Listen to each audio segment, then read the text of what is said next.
Subscribe now and press the bell icon. Never miss an update.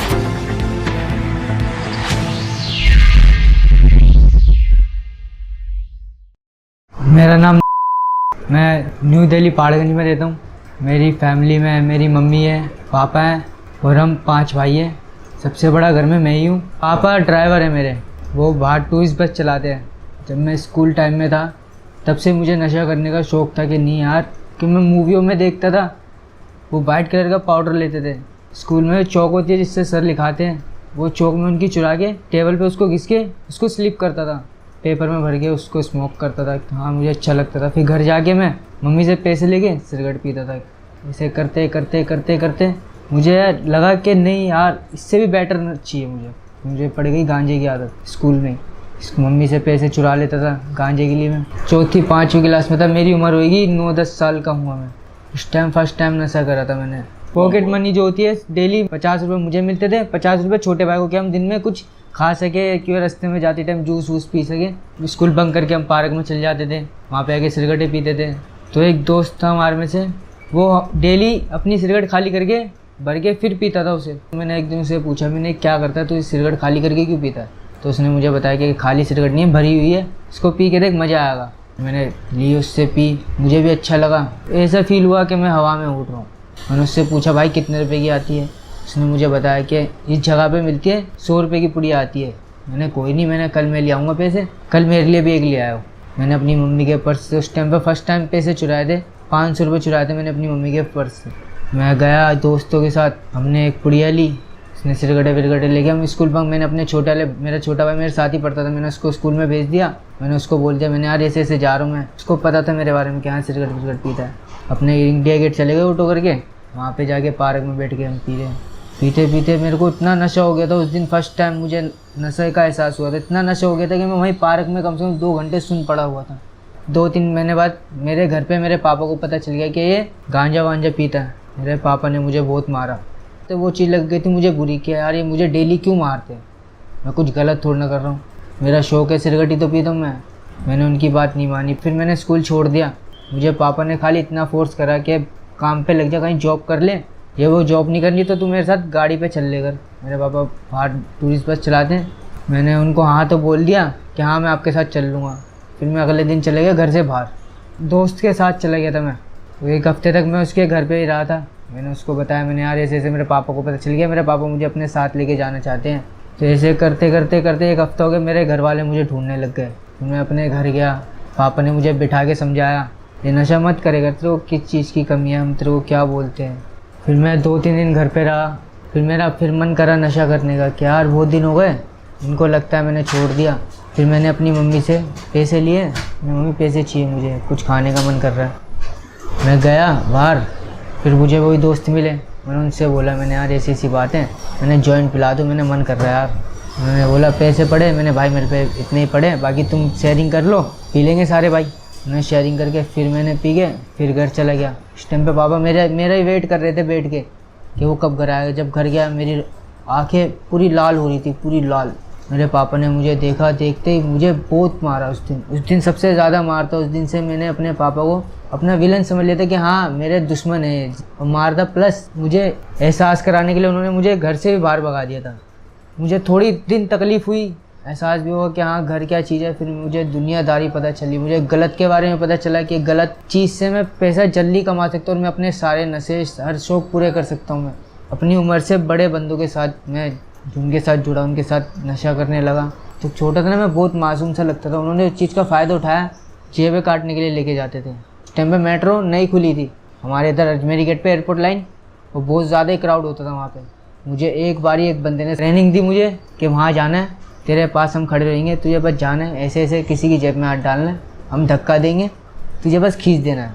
मैंने उनको बोला ठीक है। उन्होंने मुझे नशा कराया, मैं गया उनके साथ। जाते ही मैंने खुद अपने हाथ से 2-3 फ़ोन बनाए, उनके हाथ में दे दिए। उन्होंने मुझे पैसे दिए, 3,500 रुपये दिए, प्लस हमने बियर पी, नशा करा हमने। मुझे एहसास हो गया कि अब मेरा घर है ही नहीं, अब यही मेरा घर है, दुनिया ही मेरा घर है, क्योंकि मेरे को पैसा कमाना आ गया था। मुझे चस्का हो गया कि और ज़्यादा चाहिए मुझे, इन 2-3 हज़ार में मेरा भला नहीं होगा। फिर मैं गाड़ियाँ चोरी करने लग गया, गाड़ियाँ चोरी करके स्नैचिंग पे जाता था। उसमें मुझे डेली के 10-12 हज़ार रुपये मिलते थे। फिर मैं सोचता था यार इतने पैसे मेरे पे मैं जोड़ के क्या करूँगा, मैं इन पैसों को क्या करूँगा। तब मुझे स्मैक की आदत हुई थी। हम स्नैचिंग पे 2 जने जाते थे, एक राइडर होता था, एक पीछे मैं बैठा होता था फ़ोन छीनने के लिए। हम दोनों जाते थे पे मतलब दूर दूर जाते थे अपने एरिया छोड़ के फ़ोन स्नैचिंग करने, क्योंकि हम स्नैचिंग में देख के कोई फ़ोन कान पे बात कर रहा होता था या किसी के पॉकेट में रखा होता तो मैं उनके निकाल के लेता, छीन लेता था, चैन तोड़ लेता था। तो मुझ पर बहुत ज़्यादा ही पैसे आने लग गए थे। मैं सोचता था इन पैसों को मैं कहाँ खर्च करूँ। स्मैक की सिगरेट भर के पी रहा था। मेरे साथ का ही बंदा जो मेरे साथ स्नैचिंग पे जाता था, मैंने उससे पूछा क्या है, उसने बताया मुझे कि ऐसी ऐसी चीज़ है, इसको पीने के बाद ना और ज़्यादा मज़ा आता है, तू पता है पूरा रोड खाली कर देगा। मैंने कितने रुपए की आती है, उस टाइम पे 60-70 रुपये के पीस मिलते थे, वाइट कलर के वो होते थे पाउच, और एक सीसी मिलती थी 700 रुपये की। उस दोनों को कॉकटेल करके फिर पीते थे हम। मैंने हाँ चल रहे हम पे गाड़ी तो होती थी चोरी की। हम दरियागंज गए फर्स्ट टाइम, वहाँ से मैं सीसी लेके आया 700 रुपये की। तुर्कमान गेट से पीस खरीदे, वहीं बैठ के सिगरेट बनाई, पी, उस पर चॉकलेट का लेप लगा के पीते ही 2 कस में तो अच्छा लगा, और तीसरा कस मारा मुझे वोमिटिंग होने लग गई बहुत ज़्यादा ही। मैं 1 दिन हुआ, 2 दिन हुआ, नहीं पसते थे वो। चौथे दिन फिर मुझे आदत हो गई, पूरी सिगरेट में अकेले पी गया, मुझे कुछ नहीं हुआ और अच्छा फील हुआ कि हाँ मतलब मैं किसी को भी फेस कर सकता हूँ, कि कोई जज हो या भगवान भी हो, मैं उसको भी फेस कर सकता हूँ। मुझे इतना कॉन्फिडेंस हो गया था अपने ऊपर। डेली 5-7-10 हज़ार रुपये मेरे नशे में चल जाते थे, और फिर उस हिसाब से मुझे कमाने ही पड़ते थे। फिर मैंने अपने काम की रूटीन बनाई कि मुझे सुबह 5 बजे उठ के स्नैचिंग पे जाना है, 7 बजे वहाँ से आना है, 7 से 9 मुझे मेट्रो जाना है, फिर 1:30 बजे मुझे बस स्टैंड पे जाना है, फिर शाम को 4:30 बजे से 7 बजे तक अपने सदर बाज़ार मार्केट में आना है। ऐसे करते करते मैं डेली के 50-60 हज़ार रुपये कमाने लग गया था डेली के। फिर वो कहते ना सर कि नशा नाश कर देता है, फिर उस नशे ने मुझे भी नाश करना स्टार्ट कर दिया धीरे धीरे करके। मुझे 5 साल में उसने मुझे ऐसा कर दिया कि मेरे सारा रूटीन टूट गया काम का। मैं पूरा डिपेंड हो गया था कि नशा है तो मैं हूँ, नशा नहीं तो मैं भी नहीं। मैंने कभी अपनी लाइफ में नहीं सोचा था कि मैं नशा छोड़ सकता हूँ। मैंने 2 महीने 3 महीने में एक आध बारी घर गया अपनी मम्मी से मिलने, बस मम्मी से मिल के 1 घंटे में वापसी आ जाता था, फिर बाहर ही रहता था मैं अपने घर से। हर किसी को मारने लग गया था, किसी के साथ कुछ भी कर देता था, किसी को भी मतलब चाकू मार देना, ब्लेड मार देना, कुछ भी उस सामने वाले शख्स के साथ में कुछ भी गलत करने से सोचता नहीं था कि हाँ मैं कर दूंगा, कि सामने फिर वो कोई भी खड़ा हो। बाहर तो चोरी करता ही था, फिर मैं अपने घर जब जाता था घर में भी चोरी करता था, क्योंकि कमाने की क्षमता ख़त्म हो गई थी। आँख खुलते नशा चाहिए होता था, और जब नशा होता था तो बस मन करता था कि करता ही रहे करता रहे करता रहे। जब तक ख़त्म नहीं होता था तब तक मैं नशा करके उठता नहीं था। ऐसे करते करते मुझे टाइम हो गया बहुत ज़्यादा ही नशे नहीं करते। अब मुझे बिल्कुल ही मतलब मेरी जो शारीरिक क्षमता थी ना वो बिल्कुल ही ख़त्म कर दी थी, कि मैं इस कदर हो गया था नशे से कि मैं उठ के बिना नशे के 1 गिलास पानी नहीं पी सकता। अपने पापा के पैसे चुरा लेता था, मेरी वजह से मेरी फैमिली सो भी नहीं पाती थी, क्योंकि क्राइम मैं करके आता था। मुझे ढूंढने के चक्कर में फैमिली के पास जाते थे पुलिस वाले, आधी आधी रातों को परेशान करने पहुंच जाते थे, फ़ोन करके उनको परेशान करते थे कि उनको भेजो, नहीं भेजोगे तो हम आपको बंद कर देंगे। जाता था, पेश होता था, बंद तो नहीं करते थे, बस थोड़ा बहुत मारते थे। उनको भी पैसों का लालच होता है कि वो खुद सोचते हैं कि कोई क्रिमिनल पकड़े, हमारे खुद पॉकेट मनी बने, तो वो कटिंग करते थे 10-20 हज़ार रुपये, 50 हज़ार रुपये की ऐसे कटिंग करके छोड़ देते थे। मुझे भी एहसास हुआ कि यार ये तो मार कुट के छोड़ देते हैं, इनका कुछ नहीं है। मेरा एक भाई नया फ़ोन लेके आया था 35 हज़ार रुपये का, रेडमी का। मैं घर में टूटन में था, मैंने अपनी मम्मी को फोर्स करा, मैंने मम्मी ये पैसे चाहिए। मम्मी ने मुझे शाम तक का टाइम दिया कि शाम तक रुक जा मैं तुझे दे दूँगी। मेरे से लेकिन शाम तक रुका नहीं गया। मैं उसका वो 35 हज़ार का फ़ोन उठा के ले आके 1500 में गिर भी रखे आया मैं। तो मैंने सोचा कि मैं नशा करके कमा के ला के उसे दे दूँगा। नशा करके मैं कमा भी लाया, उसको फ़ोन भी दे दिया, लेकिन जो मेरे भाई के आँखों में मेरी रिस्पेक्ट थी ना वो ख़त्म हो गई थी उस दिन मुझे उसने एक ऐसी बात बोली थी कि तुझे ज़्यादा ही नशे से इतना प्यार है तो ये पकड़ पैसे कर और जाके डूब के मर जा। उस दिन मेरे वो बात दिल में लगी थी कि यार मेरे छोटे भाई ने मुझे ये बात क्यों बोल दी। एक ही दोस्त है मेरा, वो भी था, अभी ख़त्म हो गया वो। उसने मुझे कई बार फोर्स करा कि मैं तेरे को ऐसे ऐसे नशा मुक्ति में ले आता हूँ, वहाँ पे तेरे साथ कोई ऐसा ट्रीटमेंट नहीं होगा, अच्छा ही रखेंगे तेरे को। 2 महीने तक वो मेरे पीछे ही पड़ा रहा। मेरी मम्मी से बात करी, मैं बैठ के नशा कर रहा था, मेरी मम्मी से बात करी कि मम्मी ऐसी ऐसी बात है, इसको मैं नशा मुक्ति ले आता हूँ। साउथ की तरफ एक कोटला मुबारकपुर में सेंटर है SPYM, वहाँ पे फ्री इलाज होता है और अच्छा इलाज होता है। वहाँ पे प्राइवेट की तरह कोई सिस्टम नहीं है, अच्छा रहेगा वहाँ पे और 1 महीने में सही हो जाएगा, नशा छोड़ देगा ये। अपने हम दोनों भाई कहीं अच्छी जगह जॉब कर लेंगे, मेहनत कर लेंगे, क्योंकि मैंने आज तक कभी मेहनत भी नहीं करी। फिर वो मुझे ज़बरदस्ती फोर्स करके खुद लेके आया। मेरा मन नहीं था 1% यहाँ आने का, क्योंकि मुझे लगता था सेंटर या हर सेंटर एक जैसे होंगे। मेरा भाई आया साथ में, लेके आया मुझे वो। मैं शुरू में आया तब मेरे व्यवहार कुछ ज़्यादा ही अलग थे।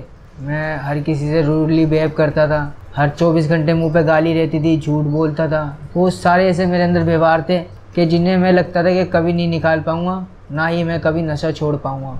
यहाँ आके मुझे एहसास हुआ कि मैं इस बीमारी से दूर रह सकता हूँ, मैं नशा छोड़ सकता हूँ। फर्स्ट टाइम GFT में बैठा था मैं, तो उस टाइम पे मुकेश सर ने अपनी शेयरिंग करी थी। मैंने भी नशा करा है। उन्होंने अपनी डेट भी बताई थी कि इस टाइम पे मुझे 16 साल हो जाएंगे रिकवरी को। मैं 16 साल से नशे से दूर हूँ। मैंने उनको देखा कि मैंने यार जब ये नशा छोड़ सकते, इनको 16 साल होगा नशा छोड़े, तो मैं क्यों नहीं छोड़ सकता। मेरा उस टाइम पे ट्रीटमेंट पूरा हो चुका था, 1 महीना मुझे हो गया था, मेरा डिस्चार्ज भी होने वाला था। और मैं यहाँ पे से जाता एडनॉक पे, जिससे मुझे लगता था कि मैं बाहर जाके रिलैप्स हो जाऊँगा। तो उस दिन से मैंने खुद मन में ठानी कि नहीं, बाहर जाके मुझे नशा नहीं करना। मैंने मुकेश सर से, मीनू मैम है, उनसे बात करी मैंने कि मैम मैं यहाँ कुछ टाइम और रुक सकता हूँ। उन्होंने बोला कि हाँ रुक सकते हो। फिर मैं यहाँ नीचे आया, मैंने अपनी दवाइयाँ बंद कराई वो एडनॉक, जिससे मुझे नशे जैसा फील होता था। मैंने बोला मुझे लाल टीमे पे जाना है। उन्होंने बोला ठीक है। यहाँ मैं रहने लगा ना, मुझे फैमिली सी लगने लगी कि मैं कहीं अपने घर से दूर नहीं, मुझे अपना घर ही लगने लगा। ये सारे स्टाफ मुझसे अच्छे से, मुझसे क्या सारे पेशेंट से अच्छे से बिहेव करते थे। उनसे मतलब लगाव सा हो गया कि नहीं, मैं अपने घर से दूर नहीं, मैं अपने घर में तो हूँ। फिर यहाँ पे स्टाफ की ज़रूरत थी उन्हें, तो मैम ने मुझे बोला आप यहाँ जॉब कर सकते हो। मैंने यस मैम मैं कर सकता हूँ। तो मैं यहाँ आज जॉब करता हूँ। कभी मैंने अपनी लाइफ में कहीं जॉब नहीं करी। आज मुझे नशे से दूर रह के लगता है कि हाँ मैं अच्छी लाइफ है मेरी, अब उससे बेटर लाइफ मेरी ये है। बेटर क्या, बहुत ज़्यादा बेटर लाइफ है मेरी ये।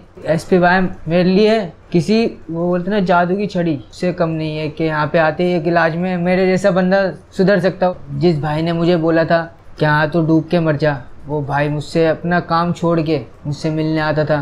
प्यार तो करता था, बस मुझ दूर इस वजह से था कि मेरे नशे की वजह से। मैं बुरा नहीं था, मेरा नशा बुरा था। मेरी मम्मी के अलावा मुझसे कोई बात नहीं करता था। आज ऑडियो कॉल करते सिर्फ वो एक बात बोलते कि एक बार वीडियो कॉल कर ले, चेहरा दिखा दे। मुझे अब लगता है कि नशे से दूर रह के यार मैं कितना अच्छा लगता है। मुझे अब पता चलता है कि हाँ मेरा परिवार है, मेरी फैमिली है जो कि मुझसे बहुत प्यार करते हैं। मैं यहाँ 2025 10 जनवरी को आया था। आज मुझे पूरे 5 महीने हो गए नशे से दूर हूँ मैं, और बिल्कुल भी 1% भी नशे के थॉट नहीं आता कि हाँ मैं नशा बाहर जाके नशा कर लूँ या क्राइम कर लूँ। मैं जाता हूँ, एक दिन का मुझे होम विजिट मिलता है। जब जाता हूँ ना बाहर, मेरा 1% भी नशा करने का मन नहीं करता है कि हाँ यार मैं अकेला हूँ, किसको क्या पता चल रहा है आज नशा कर लेता हूँ। नहीं, क्योंकि मुझे दिल से छोड़ना था नशा। क्योंकि वो मेरी एक बात, मेरे जो भाई ने मुझे एक बात बोली थी कि डूब के मर जा, वो बात मेरे दिल पे लगा, आज भी है, वो मेरे दिल में रखता हूँ। मैं किसी से ज़्यादा शेयरिंग नहीं करता, अपनी फैमिली में हंसता हूँ, खेलता हूँ, अपनी मम्मी से भी एकदम प्यार से बात करता हूँ। अपने पापा के पास भी जाके कभी कभी 2 मिनट बैठ जाता हूँ, उनको भी ना बुरा लगे। कभी एक दिन के लिए घर जाता हूँ ना, जितनी भी सेविंग मेरी मम्मी ने कर रखी होती है जब तक, वो सब के सब जाते हैं मेरी मम्मी मेरे हाथ में रख देती है कि ले भाई अपने कपड़े लिया, या तुझे कुछ खाना है पीना है, जो तुझे करना है, 3-4 हज़ार रुपये मेरे हाथ में दे देती है मेरी मम्मी अभी भी। मुझे नशे के दौरान मैं भूल गया था अपने आप को। SP व्यायाम में आने के बाद मुझे मेरी पहचान मिली। हमारी संगीता मैम है, इन्होंने मुझे जॉब पे रखा यहाँ पे, क्योंकि मैंने उनको बताया कि मैम मैं कभी मैंने जॉब नहीं करी, ना मैं बाहर जाके कभी जॉब कर सकता हूँ, क्योंकि मेरे को सर किसी की शुरू से सुनने की आदत नहीं है। मैम ने बोला कि कोई नहीं, आप हमारे यहाँ जॉब कर लो। उन मैम का मैं दिल से शुक्रिया अदा करना चाहूँगा, संगीता मैम का। मैं यही चाहता हूँ कि मेरे जो छोटे भाई हैं वो मेरी तरह ना बने। जब मैं यहाँ से बाहर जाऊँगा तो अपनी मेहनत से मैं अपनी फैमिली को अपने खुद के दम पे एक अच्छा सा घर देना चाहूँगा, सोसाइटी से दूर, अच्छी सोसाइटी में। SP व्यायाम और सेंटरों की तरह नहीं है प्राइवेट में जैसे होता है, यहाँ बिल्कुल भी वैसा नहीं होता। सब एकदम पोलाइटली हमसे बात करते हैं, सब स्टाफ यहाँ एम्स के डॉक्टर जो बैठते हैं सब हमसे अच्छी तरह बात करते हैं। फ्री है यहाँ पे इलाज से लेके मेडिसिन तक। सबसे ज़्यादा कोटला SP व्यायाम की एक बात सबसे ज़्यादा अच्छी है कि हमें यहाँ तो मेडिसिन मिलती है, इलाज में रहते हुए तो मिलती है, तो जब हम यहाँ से अपने घर जाते हैं तो वहाँ के लिए भी हमें मेडिसिन मिलती है। आपको हफ्ते में 1 दिन आओ, अपने घर के लिए दवाई लेके जाओ, आराम से आप जॉब वॉब करो, अपनी मेडिसिन खाओ, कोई दिक्कत नहीं है। यहाँ से हम इलाज लेके जाएंगे तो हम अपने नशे से हमेशा के लिए दूर रह सकते हैं, क्योंकि यहाँ पे हमें सबसे ज़्यादा सपोर्ट मिलती है हमारे से नशे से दूर रहने के लिए।